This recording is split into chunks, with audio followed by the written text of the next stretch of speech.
Cold War by Justice Henderson. The cause and effect of the Cold War. The United States continues to be hesitant about working with the Soviet Union. Truman didn't like Stalin, Stalin didn't like Truman, but Stalin proposed his theory of spreading communism around the world. Well, because the United States denied that, he went ahead and then gained communist dominance over the Eastern Europe, which were Poland, Bulgaria, Romania. But Stalin's mission was to spread it around the world. Because of this, that's when the National Athletic Treaty Organization was then formed. And that was the alliance of the European and the North American democracy created. And that was created right after, World War II. There were steady nuclear threats. There was steady, intensive surveillance of steady military buildups because they were both afraid of being attacked. Their conflict then led to their allied nations, Korea and Vietnam, to also go to war. But because of America's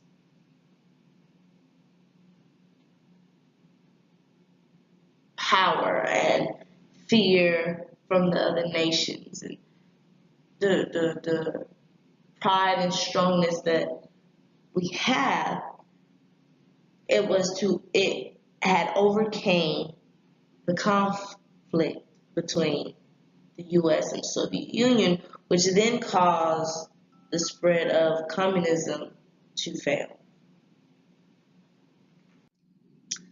Youth rebellion. Youth rebellion in this time was a big thing because it was everywhere.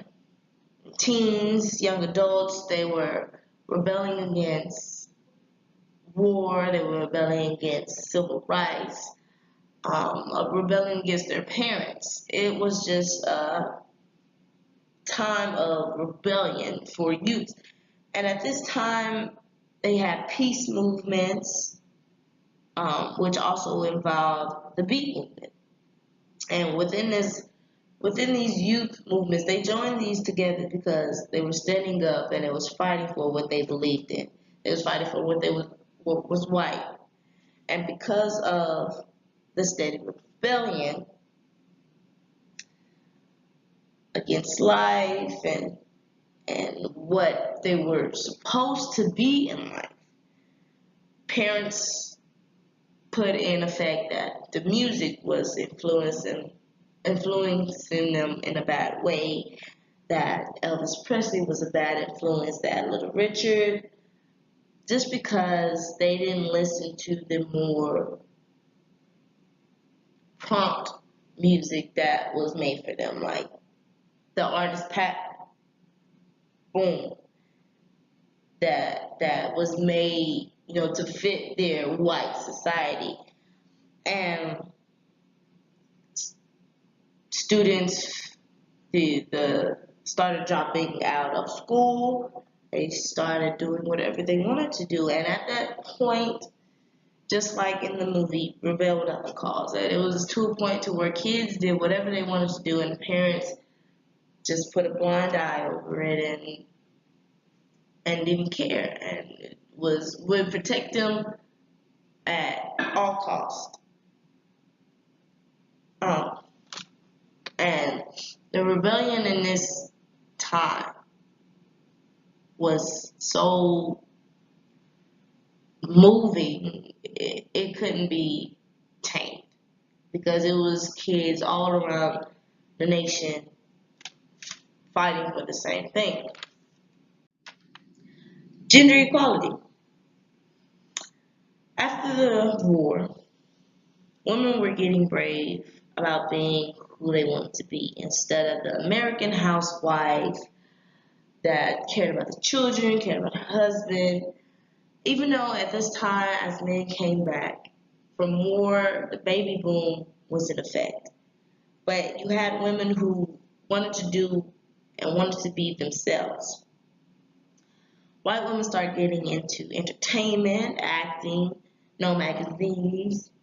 They start demanding equality in the workspace, same as men, and became more sexually powerful as a whole. You know, the men expected the ideal American dream of having just a housewife who just stayed home, worked, and he brought all the money home and provided for the family. But that's not how women wanted to be portrayed anymore. For example, Lucille Ball on the Lucy Show, she plays as a strong woman who dreads being in the house, dreads not working, and she steady pushes and challenges to be a working woman. And also in reality, she flourished as a actress, as a producer, and encouraged and challenged society of the expectation of women. In the show The Workplace, the male boss gets fed up with how many women he's working with. But at the same time, he doesn't realize how more efficient work is being done, more products is being pushed out, and how more women are becoming smarter than men. So in Honeymooners, even though, you know, she may be a housewife, she may stay at home, but at the same time, she's not afraid to stand up for herself, to stand up for what she believes, to stand her ground. Unfortunately, the bad thing about this is African women were already providing for their families. They didn't have the ideal American dream, but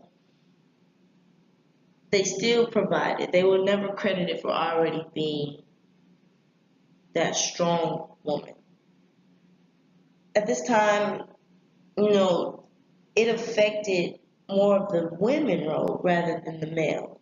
You know, experiencing more equality, you know, more sexual power and control over themselves. And here's a picture of, you know, just working women, learning how to do new things, exploring new things, and they're happy doing it. Cultural rejections of mainstream wars. Homosexuality was huge. To come out in front of people and to say that you liked the same sex was basically blasphemy at that time. You were disowned in the family. You were steadily getting yelled at, screamed at, you know, treated badly, and people eventually, you know, distanced themselves and isolated themselves from you or from everybody. And also, Elvis Presley was such a cultural rejection because he wasn't the ideal white singer. He didn't sing what the other white singers did.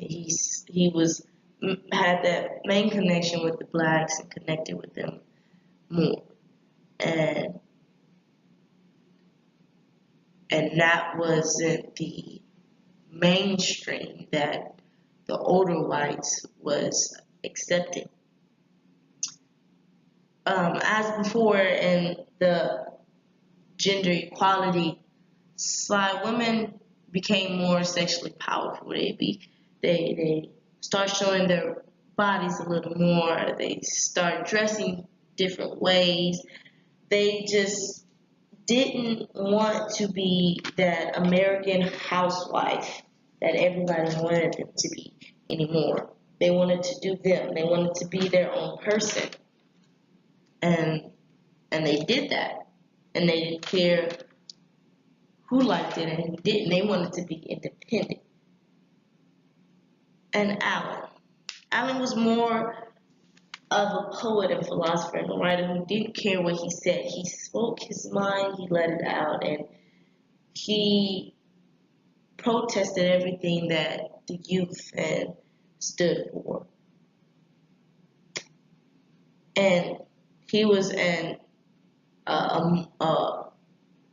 one of the main people who caused the movements of this time.